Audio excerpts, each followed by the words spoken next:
اهلا وسهلا بكم متابعينا في كل مكان. جايب لكم النهارده منتج جديد، منتج مميز جدا، منتج عملي. هو عبارة عن زرادية صغيرة متعددة الاستخدام والإغراض.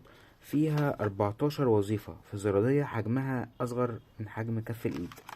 هنفتحها كده مع بعض. طبعا هي شركة تيلسون. الشركة دي ممتازة جدا وبتصنع عدد وأدوات مميزة جدا وجميلة. الصناعة بتاعتها صيني، بس صيني درجة أولى، حاجة فخمة جدا. الباكت بيجي معاه جراب اسود قماش للزرادية بتاعتك. طبعا دي أداة مميزة جدا للناس اللي بتحب تعمل سفاري ورحلات تخييم. وكمان حتى لو في البيت انت معاك أداة واحدة فيها عدة إمكانيات وعدة مزايا كتيرة قوي. هي طبعا بتيجي مفتوحة بالمنظر ده كده، وهنا في سوستة بتفضل فاتحاها بالمنظر عشان خاطر تقفل أو تقطع حاجة وترجع هي ترد تاني لوحدها. طبعا عشان خاطر نقفلها خالص فهي بتتقفل بالمنظر ده كده، بيبقى حجمها صغير قوي. هنشوفها برضو في الجراب بتاعها عاملة ازاي. الجراب بتاعها قماش جميل جدا، ممكن كمان تعلقه في الحزام بتاعك، في مكان تقدر تعلقه في الحزام، بشكلها شياكة جدا.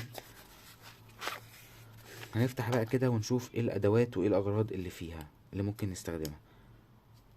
اول حاجة هي زرادية. السن بتاعها حامي جدا، وهنا كده قصافة من المكان ده تقدر تقصف بيه اي كابل او اي حاجة. هنجيب برضو كده كابل نقدر نشوف هتقدر تقصفه ولا لأ. بكل سهولة جدا قدرت تقصف الكابل بكل سهولة. حامية جدا، والخامة بتاعتها تقريبا ستانلس ستيل. ستانلس ستيل حامية جدا وقوية. طب هنقدر بقى نشوف ايه الادوات اللي فيها. اول اداة هنا ده مبرد قوي جدا، وهنا في درجة وهنا دي درجة تانية. ده مبرد متقلم كده بالعرض، وده سمبوكسة مبرد حامي جدا تقدر تبرد بيه او تنعم اي قطعة حديد. هنا دي فتاحة، اعتقد ان دي فتاحة بتاعت علب التونة او فتاحة اللي هو الغطا بتاع ازازة البيبسي. تمام، ده يعتبر برضو مفك عادة تقدر تفك بيه اي حاجة. وهنا في منشار بيسموه تمساح حامي جدا. لو كان معايا قطع الخشب دلوقتي كنت وريت لكم ازاي بيقطع. تمام، نيجي في الناحية التانية. ده هنا في مسطرة.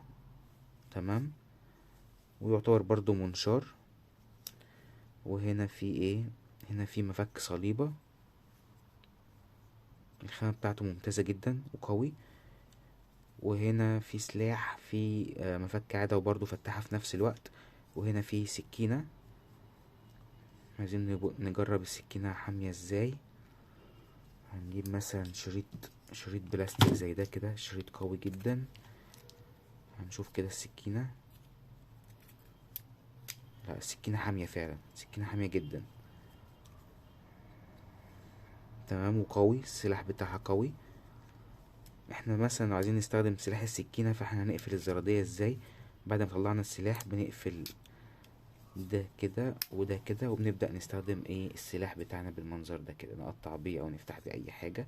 خلصنا استخدام السلاح فبنقفله ونطلع سلاح غيره. مثلا لو عايزين نستخدم السلاح ده كان نقطع بيه منشار ولا حاجة. طبعا الزرادية كلها على بعضها مميزة جدا وجميلة، وتقدر تستخدمها. الخامة بتاعتها كلها معدن، تقدر تستخدمها معاك في السفاري، في حالة التخييم، الناس اللي بتحب تروح تصطاد. وبرضه استخدامها في البيت جميل جدا، مفيدة ان انت معاك ادوات كتيرة في حاجة صغيرة جدا، هتبقى مفيدة جدا في البيت. ما تنسوش تعملوا لايك للفيديو ومتابعة للقناة عشان تشوف كل جديد.